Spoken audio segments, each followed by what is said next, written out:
Hello दोस्तों, आप सभी का स्वागत है एप्सिलॉन ग्रुप ऑफ मैथमेटिक्स में। आज हम नया टॉपिक लेके आए हैं पार्शियल डिफरेंशियल इक्वेशन का। कौन सा? लैग्रांजिस इक्वेशन। तो लैग्रांजिस इक्वेशन क्या होती है? एक ऐसी पीडी जो इस फॉर्म में लिखी हो। कौन सी फॉर्म में? P x comma by z del z over del x plus q, जो फंक्शन है एक्स वाई जेड का, del z over del y बराबर आर। इस फॉर्म में इसको और एक फॉर्म लिखते हैं, ये होता है पी डेवर जेड ओवर डेवर पी, ये small P plus Q small Q बराबर आर। कोई पीडी जो इस फॉर्म में होती है उसको हम लैग्रांजिस इक्वेशन बोलते हैं। इसको सॉल्व कैसे करते हैं? सॉल्व करने के लिए हम यूज करते हैं लैग्रांजिस सब्सिडियरी इक्वेशन, जो क्या होती है? dx upon P dy upon Q dz upon R. मतलब dx के अपॉन में जो x डेवर z ओवर डेवर x का जो कॉफिशिएंट है वो आएगा, dy के अपॉन में वो आएगा जो डेवर z ओवर डेवर y का कॉफिशिएंट है, और dz के अपॉन में जाएगा बचे हुआ जो भी बराबर में है वो सब किस में आ जाएगा? r का वैल्यू हो जाएगी। फिर क्या करते हैं, ये आपके तीन इक्वलिटीज आ गई। तो तीन में आप पहले इस दो किन्हीं दो को सॉल्व करिए, वहां से आपको u मिलेगा। फिर अगली दो सॉल्व करिए, चाहे पहला दूसरा सॉल्व करो या दूसरा तीसरा सॉल्व करो, या पहला तीसरा सॉल्व करो या दूसरा तीसरा सॉल्व करो। तो इनको यहां से आप दो बार सॉल्व करेंगे, एक से u की वैल्यू मिलेगी, एक से v की मिलेगी। तो जनरल सॉल्यूशन आप तीन तरीके से लिख सकते हो, फाई ऑफ u v बराबर 0, या फाई ऑफ u बराबर v, या फाई ऑफ v बराबर u। ये हमारी हो गई लैग्रांजिस इक्वेशन। अब इस पे बेस हम कुछ एग्जांपल करते हैं जिससे ये हमारा और क्लियर होगा। तो एग्जांपल देखिए, इस पे लैग्रांजिस इक्वेशन पे हमें सॉल्व करनी है 3d 2p प्लस 3q बराबर 1। तो अभी जो फॉर्म हमने पढ़ी थी वही फॉर्म में है। p का कोएफिशिएंट ये ऐसे भी लिख सकते हैं, del z over डेवर x plus 3 del z over del y बराबर 1। तो ये लैग्रांजिस इक्वेशन की फॉर्म में है। तो इसको हम सॉल्व करने के लिए क्या लिखेंगे? Lagrange's subsidiary equation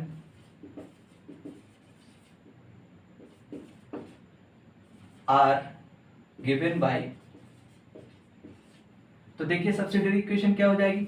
dx upon x का डेवर z ओवर डेवर x का coefficient, dy upon del z upon del y का कोएफिशिएंट, और dz अपॉन क्या आ जाएगा? बराबर में जो भी था r।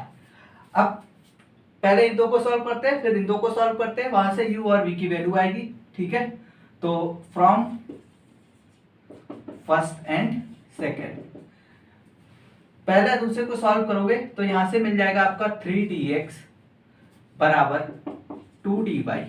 इंटीग्रेटिंग, तो जैसे इंटीग्रेट करोगे तो बचेगा 3x बराबर 2y और एक कांस्टेंट c1 मान लिया। तो यहां से आ जाएगा 3x माइनस 2y बराबर c1। ठीक है, अब नेक्स्ट क्या करेंगे? फ्रॉम सेकेंड एंड थर्ड, तो जैसे ही आप सेकेंड और थर्ड को लेंगे तो यह आ जाएगा आपका dy बराबर 3dz। इसको इंटीग्रेट करोगे तो y बराबर 3z प्लस c2, यहां से आपका y माइनस 3z बराबर c2। तो यहां से आपका क्या मिला? y माइनस 3z बराबर c2। The general solution is given bye, जो हमने u और v लिखे थे, तो यहाँ पे जो हमने कांस्टेंट माने वो u और v, अब की हमने c1 और c2 मान लिए।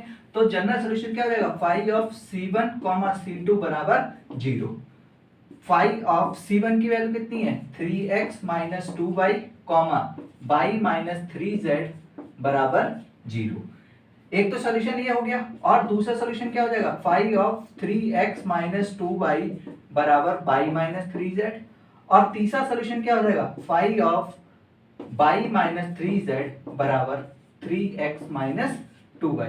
तो ये जो है तीन तरीके सॉल्यूशन के हैं। तो आपको ऑप्शंस में कोई एक मिल जाएगा इसका सॉल्यूशन, या तो वो ये वाला सॉल्यूशन हो सकता है, या ये वाला, या ये वाला। अब एक बात और कि हो सकता है आपके ऑप्शंस ना मैच हो। क्यों? क्योंकि हमने यहाँ पे क्या करा? पहला और दूसरे को सॉल्व करा, फिर दूसरे और तीसरे को सॉल्व करा। हो सकता है क्वेश्चन में क्या हो, पहला और तीसरे को सॉल्व करके आंसर दे रखा हो। तो वो हम क्वेश्चन के हिसाब से देख लेंगे कि ऑप्शंस के हिसाब से कि हमारा क्या पूछा गया है। ठीक है, तो ये हमारा एक एग्जाम्पल हो गया किसका? लैग्रांजिस इक्वेशन। देखिए एक और एग्जाम्पल किसका? लैग्रांजिस इक्वेशन। एक हमें पीडी दे रखी है x P plus by Q बराबर 3z। इसको सॉल्व करने के लिए क्या करेंगे, सबसे पहले द सब्सिडियरी इक्वेशन लिखेंगे, the Lagrange's subsidiary equation are given by, देखिए लैग्रांजेस इक्वेशन है तो सबसे पहले इसको सॉल्व करने के लिए सब्सिडियरी इक्वेशन लिखनी पड़ेगी। सब्सिडियरी इक्वेशन क्या होती है, dx अपॉन p का कोएफिशिएंट कितना x, dy अपॉन q का कोएफिशिएंट y और dz अपॉन 3z। फिर से भाई ये तीन आ गई, पहले हम इस दो को सॉल्व करेंगे, फिर इन दो को, या पहला और थर्ड को कोई भी सॉल्व कर सकते हैं। तो वहां से हम क्या निकालेंगे, c1 और c2 की वैल्यू निकालेंगे, और जो जनरल सॉल्यूशन क्या होता है, फाई ऑफ c1 c2 बराबर 0, या फाई ऑफ c1 बराबर c2, या फाई ऑफ c2 बराबर c1। ये तीन तरीके से हम इसका सॉल्यूशन लिख सकते हैं। तो देखिए क्या करेंगे, फ्रॉम फर्स्ट एंड सेकेंड, तो फर्स्ट और सेकेंड को लोगे, यह आ गया dx upon x, dy upon y, इसको इंटीग्रेट करिए जरा, इंटीग्रेटिंग, तो 1 अपॉन x का क्या होता है, log x, 1 अपॉन y का log y। जब सारी चीज log में है तो इंटीग्रेशन में कांस्टेंट भी हम किस में जोड़ेंगे, log में जोड़ेंगे। तो यहां से क्या बन जाएगा, log x minus log y बराबर log c1। तो यहां से बन जाएगा log a माइनस b को क्या लिखते हैं, log a अपॉन b बराबर log c1। दोनों तरफ से log हटा दीजिए, तो x अपॉन y बराबर बन गया c1। c1 की वैल्यू आ गई। अब हम c2 की वैल्यू निकालते हैं। तो c2 की वैल्यू निकालने के लिए क्या करा, from first and third value ले ली हमने। तो फर्स्ट क्या है, dx अपॉन x, और थर्ड है dz अपॉन 3z। इस 3 को आप यहां लिख लीजिए, तो आ जाएगा 3dx अपॉन x और dz अपॉन z। इंटीग्रेट करिए, इसको जैसे ही आप इंटीग्रेट करोगे तो आ जाएगा 3 log x बराबर log z बराबर, इसको जैसे इंटीग्रेट करोगे तो क्या आ जाएगा, 3 log x बराबर log z plus log c2। तो यहां से मिलेगा क्या, ये पावर ऊपर चली जाएगी, ये बन जाएगा log x क्यूब, ये इधर से आ जाएगा माइनस के log z बराबर log ऑफ c2, ये बन जाएगा log x cube upon z बराबर log c2। दोनों तरफ log कैंसिल हो जाएगा, तो यहां से x क्यूब अपॉन z बराबर मिल जाएगा क्या, c2। देन अब हमारे पास c1 आ गया और ये c2 आ गया। Then general solution is given by phi of c1 c2 बराबर 0। एक तो ये लिखोगे, या आप फाई ऑफ c1 बराबर c2, थर्ड क्या लिखोगे, फाई ऑफ c2 बराबर c1। ये तीन तरीके से लिख सकते हो। तो यहां से क्या आ जाएगा आपका, फाई ऑफ x अपॉन y comma x cube upon z बराबर 0। यहां से क्या मिल जाएगा, फाई ऑफ x अपॉन y बराबर क्या मिलेगा, एक्स क्यूब अपॉन z। और थर्ड सॉल्यूशन कैसे लिख सकते हैं, phi of x cube upon z बराबर x अपॉन y। ये तीन तरीके से आप लैग्रांजेस इक्वेशन के सॉल्यूशन को लिख सकते हैं। दोबारा समझ लेते हैं कि क्या करा है सॉल्यूशन। तो हमें कोई एक पीडी दे रखी जो x P plus Y cube बराबर 3z, इस टाइप से पीडी दे रखी, तो हमें ये पता है कि ये लैग्रांजेस पीडी है, लैग्रांजेस इक्वेशन है पार्शियल डिफरेंशियल इक्वेशन की। ठीक है, तो जब लैग्रांजेस इक्वेशन है तो मुझे इसे सॉल्व करने के लिए क्या है, मुझे लैग्रांजेस सब्सिडियरी इक्वेशन लिखनी पड़ेगी। तो हमने लैग्रांजेस सब्सिडियरी इक्वेशन लिखी, वो क्या होती है, dx अपॉन x जो p का कोएफिशिएंट है, dy अपॉन y जो q का कोएफिशिएंट है, dz अपॉन बराबर में जितना भी कुछ है वो सब dz। ठीक है, अब पहले दो को हमने सॉल्व करा, dx upon x dy upon y, हमें पता है 1 अपॉन x log x होता है, तो log x upon log y आ गया बराबर log से log हटा दे, ये आ गया। ऐसे जब हमने फर्स्ट और थर्ड को सॉल्व करा तो ये आ गया। ठीक है, उसके बाद जब हम जनरल सॉल्यूशन लिखते हैं तो फाई ऑफ c1 बराबर c2 बराबर 0, फाई ऑफ c1 बराबर c2 या फाई ऑफ c2 बराबर c1। ये तीन तरीके से हम पीडी का लैग्रांजेस इक्वेशन का सॉल्यूशन लिखते हैं। वो तीनों तरीके आपके ये रहे। ठीक है, आपको पेपर में कोई एक लिख के आना है। एक और एग्जांपल देखते हैं किसका, लैग्रांजेस इक्वेशन का, जो कि ये रहा। एक हमें पीडी दे रखी है by Z P plus Z x cube बराबर एक्स बाई, तो हमें पता है किस फॉर्म में है, लैग्रांजेस इक्वेशन है P of P Z Q of Q बराबर आर। तो ये लैग्रांजेस इक्वेशंस है, आपको दिखाई दे रही है। तो लैग्रांजेस इक्वेशन को सॉल्व करने के लिए हम सब्सिडियरी इक्वेशन लिखते हैं, the Lagrange's subsidiary equation are given by, तो Lagrange's subsidiary equation dx upon p का coefficient by z, dy upon q का कोफिशिएंट zx और dz upon xy। Subsidiary equation के बाद किसी दो को लेकर सॉल्व कर लीजिए, c1 की वैल्यू निकल के आएगी, अगले दो के साथ c2 की वैल्यू निकल के आएगी, फिर वहां से हम सॉल्यूशन लिखेंगे फाई ऑफ c1 बराबर c2 बराबर 0।